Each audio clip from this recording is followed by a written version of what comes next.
ఇప్పుడు విజయ్ కుమార్ గారు 2 నిమిషాలు మాట్లాడాల్సిందిగా మనవి చేస్తాం.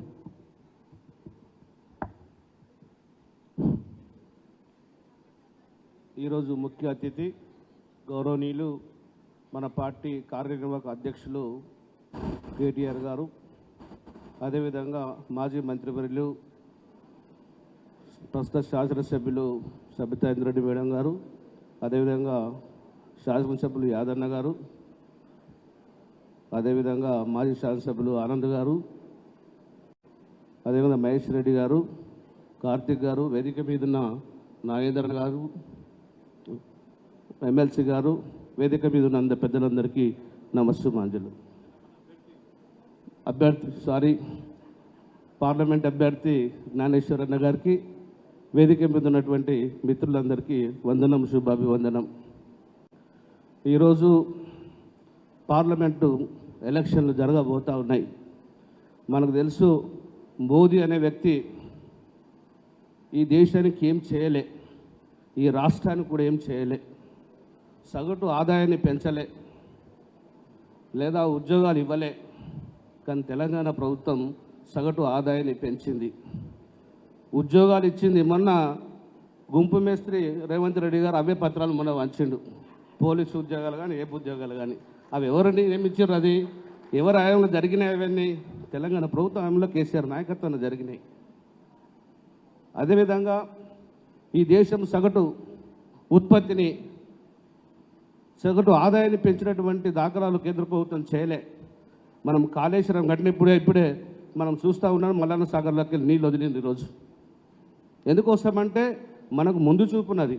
ఈ దేశంలో, ఈ రాష్ట్రంలో వ్యవసాయ రంగం మీద ఆధారపడుతున్నటువంటి పీడిత ప్రజలు చాలామంది ఉన్నారు. కాబట్టి కేసీఆర్ గారు ముందు చూపుతోని ఎన్నో ప్రాజెక్టులు కట్టినాం, మనం నీళ్ళు ఇచ్చినాం, వాళ్ళకి రైతు భరోసా ఇచ్చినాం, రైతు బీమా ఇచ్చినాం, అన్ని పద్ధతుల్లో ఆదుకున్నాం. మనం నిరుద్యోగులకు కూడా భరోసా ఇచ్చినాం. మెల్లమెల్లగా జరుగుతూ ఉండే, ఆ ప్రక్రియ కొనసాగుతూ ఉండే. ఐటీ సెక్టర్ డెవలప్ చేసినాం. దాదాపుగా 3-4 లక్షల ఉద్యోగాలు వచ్చినాయి. కానీ అవి ఎవరికి పత్తా లేదు. అది మనం పరిగణలోకి తీసుకోవట్లేదు. ఎందుకోసం అంటే మనం ఉద్యోగం అంటేనే గవర్నమెంట్ ఉద్యోగం అనుకుంటున్నాం. గవర్నమెంట్ ఉద్యోగాలు కూడా 1,38,000 ఉద్యోగాలు మనము నియమించినాం.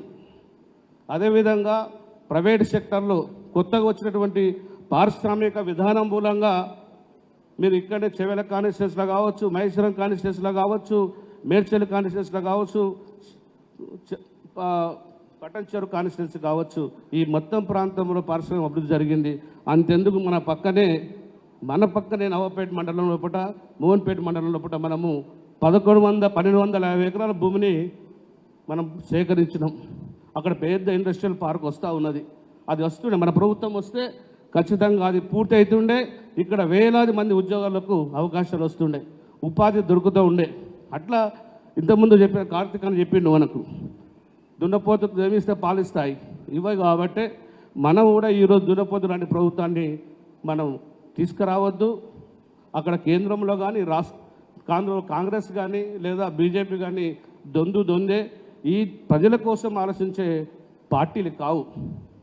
ఒకవైపు బీజేపీ వాళ్ళు మొత్తం మతం ముసుగులోపట మత ప్రచారం చేస్తూ, నేను మొన్న అయోధ్య పోయించిన, అయోధ్యలో ఏం లేదడ.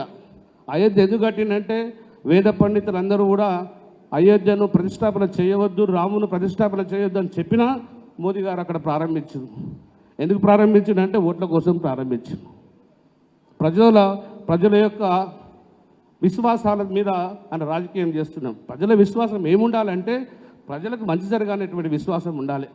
ఉద్యోగాలు ఇవ్వాలి, వాళ్ళకు భరోసా ఇవ్వాలి, వ్యవసాయ విధానం డెవలప్ చేయాలి, పారిశ్రామిక అభివృద్ధి చేయాలి, ఆర్థిక అభివృద్ధి జరగాలి. అట్లాంటి ప్రభుత్వాలను మనం చూడాలి. మతం మీద చేసేటువంటి రాజకీయాలను నమ్మొద్దు మనం. అదేవిధంగా గుంపు మేస్త్రిని, రాష్ట్రంలో గుంపు మేస్త్రిని నమ్మొద్దు. ఖచ్చితంగా మనకి ఈ 10 సంవత్సరాల కాలంలో జరిగినటువంటి అభివృద్ధి మీకు అందరికీ తెలుసు. ఎట్లా ఉండే ఊళ్ళు, ఏమైనా ఊర్లకు సీపతి ఉండే, నా ఊర్లన్నీ మంచిగా అయిపోయినాయి. ఊళ్ళో దోమలు లేకుండా పోయినాయి, ఊళ్ళో రోగాలు లేకుండా పోయినాయి. ప్రతి ఊరు ఒక బ్రహ్మాండమైనటువంటి ఊరుగా డెవలప్ అయింది తెలంగాణ ప్రాంతంలో. నేనైతే నాకు 59 సంవత్సరాల వయసు, నేను ఎన్నడూ చూడలే ఇట్లాంటి గ్రామీణ ప్రాంతాన్ని. అంత అద్భుతమైన గ్రామీణ ప్రాంతాలను అభివృద్ధి చేసుకున్నాం. అంటే ఇది కేంద్ర ప్రభుత్వం సర్కార్ నిధులు ఉన్నాయి, మరి ఉంటే అక్కడే చేయాలి. ఉత్తరప్రదేశ్ వచ్చిన నేను ఉత్తరప్రదేశ్ ఉచ్చబోయే బుద్ధి కాదు, ఉచ్చబోయే బుద్ధి కాదు. అక్కడ నదీ వీధుల్లో నేను అలహాబాద్ పోయొచ్చిన, వారణాసి పోయొచ్చిన, నాకు లక్నో పోయొచ్చిన, అయోధ్య పోయొచ్చిన. దుర్మార్గమైనటువంటి పరిస్థితి ఉంది. కాబట్టి తెలంగాణకు మనం పోతే ప్రతి అడుగడుగున మన ఊళ్ళో ఎంత అభివృద్ధి అయినాయి. నువ్వు పూల మధ్య పో, మనకు నేషనల్ అవార్డు అన్నీ కూడా తెలంగాణ ప్రభుత్వాలకే వస్తాయి. కాబట్టి మనమందరం ఆలోచించండి, దయచేసి ఆలోచించండి. మొన్న దెబ్బతిన్నాము, మోసపోయినాము. మనం ఎందుకు, నాకు తెలిసి చెప్తున్నా, పెద్దలు గమనించాలి. కేటీఆర్ గారు ఎందుకోసం మొన్న కొంతమంది ఈ ఎమ్మెల్యే ఓడిపోతే పర్వాలేదు కానీ ముఖ్యమంత్రి కేసీఆర్ సరిపోతుంది అని చెప్పేసి కొంతమందిని ఎమ్మెల్యేలు ఓడగొట్టిరు కూడా, అది జరిగింది. కాబట్టి మన ప్రభుత్వం ఇంకా కొన్ని, మన పార్టీ కూడా కొన్ని నిర్మాణం మీద కేంద్రీకరించాలి, పార్టీని డెవలప్ చేయాలి, కార్యకర్తలను ఆదుకోవాలి. ఇప్పుడు ఎందుకంటే మీకు చిన్న ఉదాహరణ చెప్తా. మేము ఇక్కడ జిల్లా పరిషత్ చైర్మన్ ఈ పార్టీ నుంచి వెళ్ళిపోయింది, ఆ మీద అవిశ్వాసం పెట్టినాం. 18 మందిలో 14 మంది మేము పార్టీతోనే ఉన్నాం. కాబట్టి పార్టీ మాకు అండగా ఉండాలి, ఉండి మాకు సపోర్ట్ చేయాలి. చేస్తే ఆమెను దిస్తాం మనకు ఒక విజయం కాదా? పార్లమెంటులో ఇక్కడనే ఓడిపోయింది, పార్లమెంట్ ఎందుకు ఓటేయాలని అడగమా? ప్రచారం చేయమా? అందుకోసం పార్టీ ప్రతి విషయాల్లో కూడా అండగా ఉండాలి.